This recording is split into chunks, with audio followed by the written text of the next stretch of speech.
First, choose a template from the template library. Now you're in the editor. Notice the content bar to the left. This is the home for all your content, including images and text. The context pane is to the right. It will display the correct editing options depending on the content you've selected.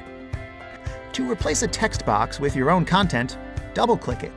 Change the font and style by using the text panel.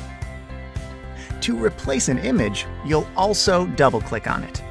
Try searching for images on the web to easily add them to your document. You can edit your images with the Image panel.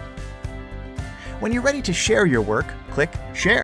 You can even invite collaborators to edit the document in real time. Now you're ready to create gorgeous content with Lucidpress.